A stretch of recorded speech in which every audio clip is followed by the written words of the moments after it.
ওং নম ভগবতে বাসুদেবায় নম। রাধে রাধে।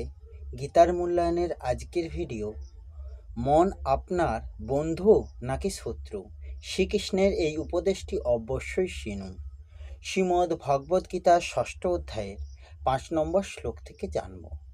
৫ নম্বর শ্লোক সংস্কৃতে বলা হয়েছে, উদ্বরেত আত্মনা আত্মনম ন আত্মনম অবসাদয়েত আত্মা এব হি আত্মন বন্ধু আত্মা এব রিপু আত্মন।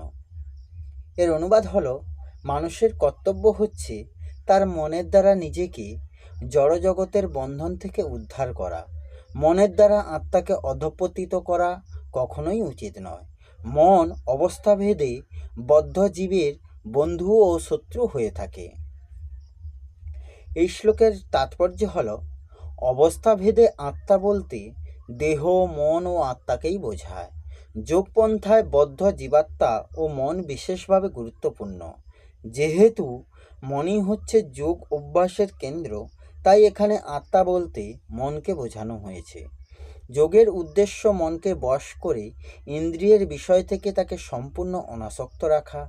এখানে জোর দেওয়া হয়েছে যে মনকে এমনভাবে সংযত করতে হবে যাতে মন বদ্ধজীবকে অজ্ঞানের পঙ্কিলতা থেকে উদ্ধার করতে সমর্থ হয়। জড়বন্ধনে আবদ্ধ জীব মন ও ইন্দ্রিয়ের অধীনে থাকে। বাস্তবিক পক্ষে শুদ্ধ আত্মা এই জড়জগতে আবদ্ধ হয়ে পড়ে, কারণ মন অহংকারের দ্বারা আচ্ছন্ন হয়ে জড় প্রকৃতির ওপর আধিপত্য বিস্তার করতে চায়। তাই মনকে এমনভাবে শিক্ষা দেওয়া উচিত যাতে সে আর মায়ার মিথ্যা চমকের প্রতি আকৃষ্ট না হয় এবং তার ফলে বদ্ধ জীবাত্মার উদ্ধার হয়। ইন্দ্রিয়ের বিষয়ের প্রতি আকৃষ্ট হয়ে অধঃপতিত হওয়া উচিত নয়। বিষয়ের প্রতি আকর্ষণ যত বেশি হবে, ভবরোগের বন্ধনটিও তত দৃঢ় হবে। এই বন্ধন থেকে মুক্তির সর্বোত্তম পন্থা হচ্ছে কৃষ্ণ ভাবনায় মনকে সর্বক্ষণ নিযুক্ত করে রাখা। এই বিষয়ে জোর দেওয়ার জন্য এখানে হি শব্দটি প্রয়োগ করা হয়েছে, অর্থাৎ এই পন্থাকে অবশ্যই গ্রহণ করা উচিত। শাস্ত্রে আরও বলা হয়েছে, মনই মানুষের বন্ধন অথবা মুক্তির কারণ। ইন্দ্রিয়ের বিষয়ের প্রতি মনের তন্ময়তা হচ্ছে বন্ধনের কারণ এবং বিষয়ের প্রতি মনের অনাসক্তি হচ্ছে মুক্তির কারণ। সুতরাং কৃষ্ণ ভাবনায় সর্বদা নিয়োজিত মনই পরম মুক্তির কারণ। এই শ্লোকের পরিশিষ্টভাবে বলা হয়েছে, নিজেকে উদ্ধার করা বা নিজের পতন হওয়ার ব্যাপারে মানুষ নিজেই তার উপলক্ষ হয়ে থাকে, অন্য কেউ নয়। ভগবান মানুষকে এমন শরীর দিয়েছেন যাতে তার নিজের কল্যাণ করার সব রকম সামগ্রী পুরোপুরি আছে। তাই তার নিজ কল্যাণের জন্য অন্য কারোর সাহায্যই দরকার হয় না, আর তার পতনও অন্য কারোর দ্বারাই হয় না। জীব নিজেই গুণাদির সঙ্গে লিপ্ত হয়ে জন্ম মৃত্যু চক্রে আবর্তিত হয়। গুরু, সাধু এবং ভগবানও তখনই উদ্ধার করতে সক্ষম হন যখন মানুষ নিজে তাদের উপরে শ্রদ্ধা বা বিশ্বাস রাখে, তাদের মেনে নেয়, তাদের শরণাগত হয়ে তাদের আদেশও পালন করে। মানুষ যদি তাদের স্বীকারও না করে, তাহলে তারা কি করে উদ্ধার করবেন? করা সম্ভবই নয়।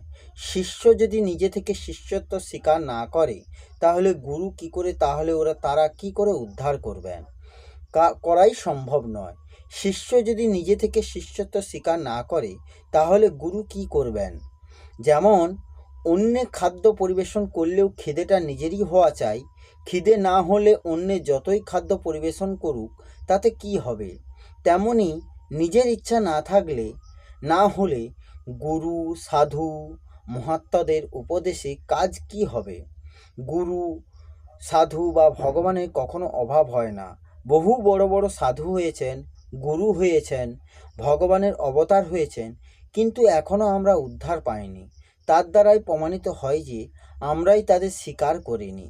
সুতরাং আমাদের উদ্ধার বা পতনের জন্য আমরা নিজেরাই দায়ী।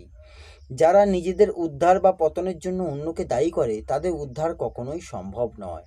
প্রকৃতপক্ষে ভগবানও আছেন, গুরুও আছেন, তত্ত্বজ্ঞানও আছে এবং মানুষের নিজের যোগ্যতা ও সামর্থ্যও আছে। শুধুমাত্র বিনাশীল বস্তু থেকে সুখের আশার ফলে সেটি প্রকাশ পেতে বাধা পায়। সেই বিনাশীল সুখের আসক্তি দূর করার দায়িত্ব সাধকেরই, কারণ ওই আসক্তির জন্যই দায়ী সেই। গুরু হওয়া বা গুরু তৈরি করা গীতার সিদ্ধান্ত নয়। মানুষ নিজেই তার গুরু, নিজেকেই তার উপদেশ দিতে হবে। সব কিছু যখন পরমাত্মার, তখন অন্য কেউ কি করে গুরু হবে আর কে কাকে উপদেশ দিবে? তাই উদ্বরেদাত্তনাত্মানম কথাটির তাৎপর্য হলো অন্যের মধ্যে যে অভাব তা না দেখে নিজের মধ্যেগুলির অভাবগুলি দেখে সেগুলি দূর করার চেষ্টা করা। নিজেকেই উপদেশ দিতে হয়, নিজেই নিজের গুরু হও, নিজেই নিজের নেতা হও, নিজেই নিজের শাসক হয়ে ওঠো। এই হলো শ্রীমদ্ ভগবদ্গীতার 6ষ্ঠ অধ্যায়ের ধ্যানযোগের 5 নম্বর শ্লোকের অনুবাদ সহ তাৎপর্য। আসবো পরের ভিডিওতে। রাধে রাধে, জয় শ্রীকৃষ্ণ, জয় গীতা।